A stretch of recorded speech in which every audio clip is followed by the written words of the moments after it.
this is 6 o'clock. We'll call this meeting to order. So this meeting is a public information meeting for the draft community improvement plan for the Township of Southgate. And we'll start with Glenn Walker with his presentation.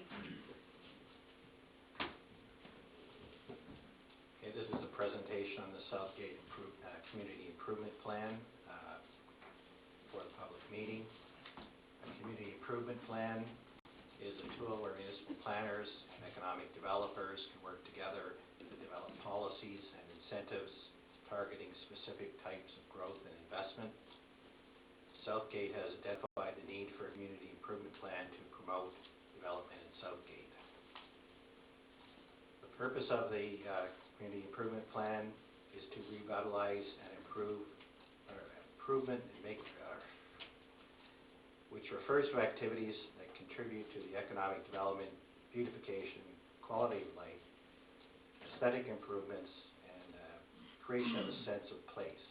And examples of that are the redevelopment of underutilized properties, development of existing properties, improvement and beautification of buildings, facades, and properties, improvements of buildings to enhance accessibility for persons with disabilities, and improvement in community infrastructure, open spaces, and pedestrian networks. More specifically, the purpose of the CIP is one of the things it can do is conversion of upper story space for residential uses, adaptive reuse and restoration of historic properties and structures, remediation, redevelopment, or reuse of environmentally contaminated properties known as brownfields, providing opportunities for affordable or attainable housing, and the promotion of economic development and business growth. The CIP allows the municipality to issue financial incentives to private property owners interested in making improvements to their buildings, properties, and to redevelop their land.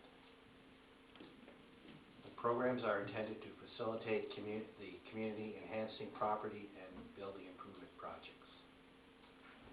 Projects will only be made available when council assigns funding to the programs. So now I'm going to present 13 programs. This is like a menu of programs that we can offer. We don't necessarily will be offering all the programs. It's a matter of which ones we decide to fund and which ones we decide to offer. I'll go with the first 10 incentive programs. These are financial incentive programs. Tax increment equivalent grant program. That's probably unlike the other programs. This one is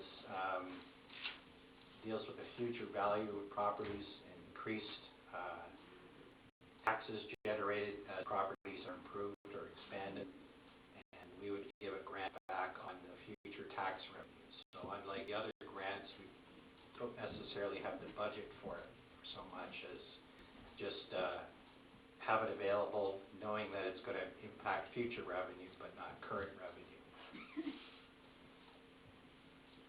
The other incentive programs are the Building and Land Improvement Grant, Facade Building, Signage Improvement Grant, Property Landscaping and Parking Improvement Grant, Accessibility Improvement Grant, Destination Infrastructure Grant, Planning and Building Permit Fee Grant, Development Charge Grant, Housing Rehabilitation and Conversion Grant, and Startup Space Leasehold Improvement Grant.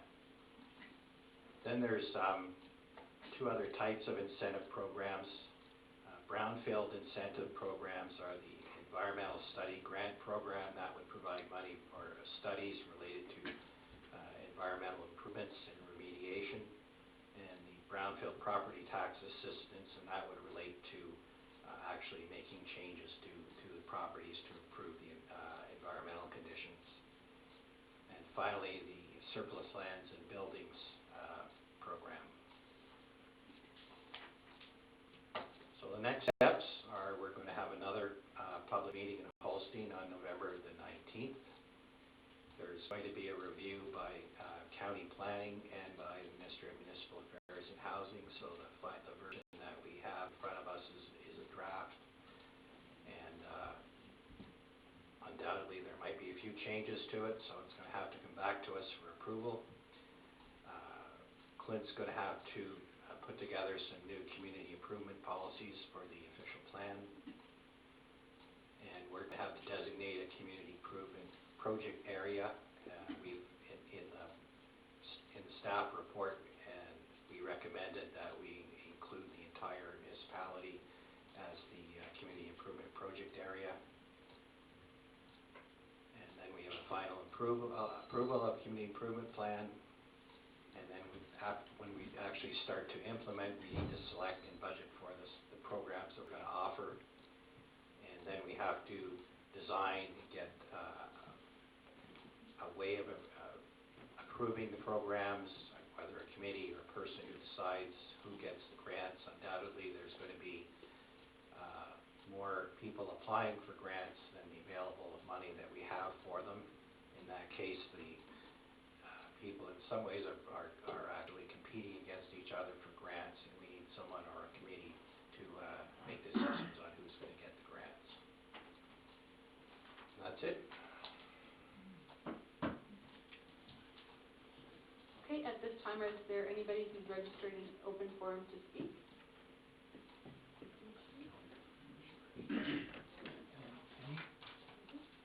No, I'm listening to the further discussion at this time. Okay, so the discussion now, if there's any questions from council?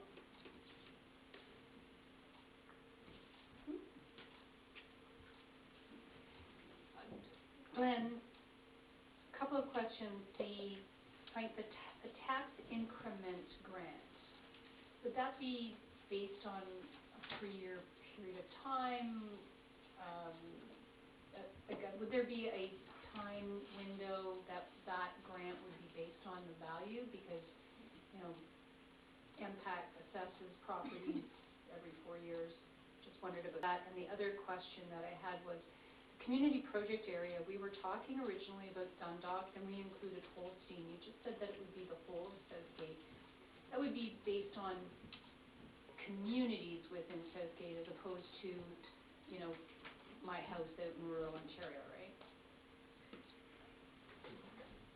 Sorry, not rural Ontario, rural Southgate. Yeah. So I'll answer the last question first.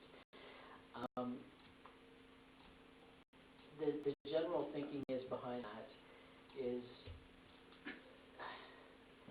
with your community improvement plan, rather than designate 2 specific areas, being Holstein and Dundalk, you don't tie your hands with that, because you might find that there's a really great opportunity somewhere else in the municipality that doesn't fall technically within that boundary. It could be just on the other side of the Dundalk settlement area.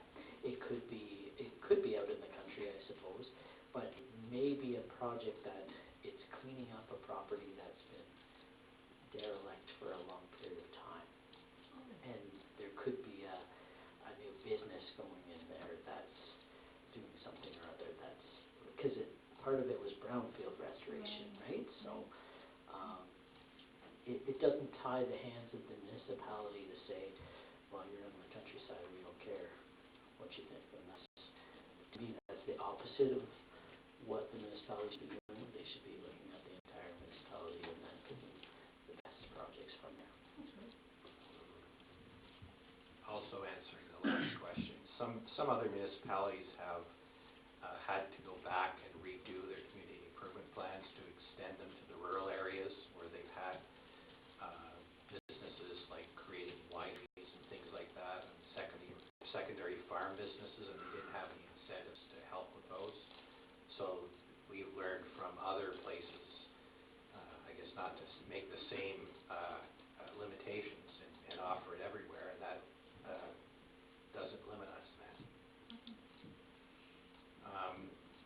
The tax increment equivalent grant, that's a mouthful. Normally in other municipalities, I mean, we establish the parameters ourselves when we set it up. In most other municipalities that have them in place, they do them over a 10 to 12 year period. And they start off usually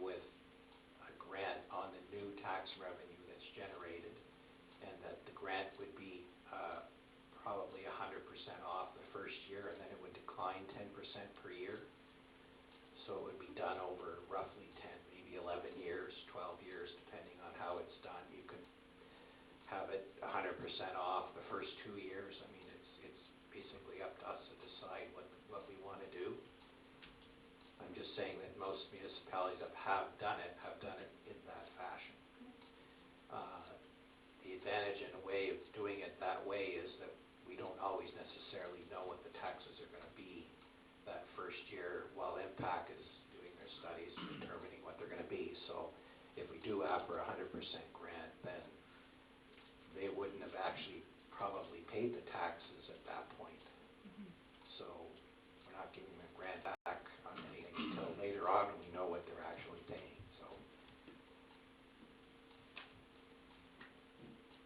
So that's great, because I wasn't quite sure how that worked, and it wouldn't be 100% of your, a tax grant, it's different on your investment in the property and how that increases your property value. That would be the percentage that you would potentially be eligible for the grant. So I didn't know that it could be over a tenure, but thank you very much. Any other questions? With the underutilized properties in the brownfields, do we have a count of how many buildings are and properties are in the township for that? It was mentioned a couple of times, just out of curiosity. On whose discretion is that then? I don't have an exact count of that. I can think there's off the top of my head, I know of at least 2 in Dundalk itself, and I'm sure there's others in and around the township that would qualify as a brownfield site where they've had development, that development's gone away, and now it's a derelict building or an empty building. It depends on how you define your brownfield too. If it's an old Shell gas station, for example, there's some serious concerns. There's serious concerns there that they're going to want help with that before they do any development on it. But at the end of the day, it might clean that area of the township up. Just one more, I guess. The 25% vacancy rebate that's on properties now, is that worked into this somehow with the tax equivalent grant, or is that a total separate?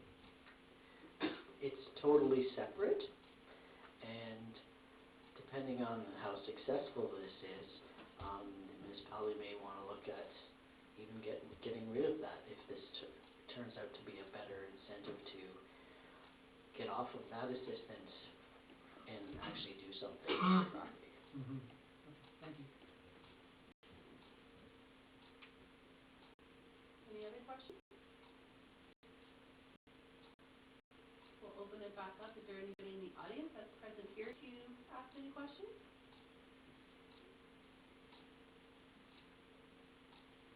Do you want to ask a question?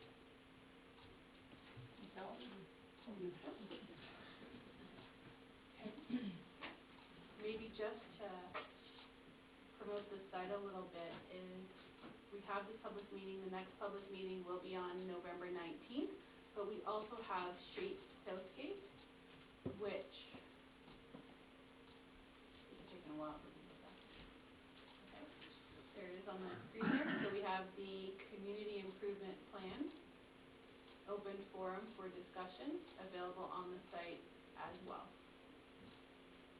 So if there's no more questions, then this meeting is adjourned.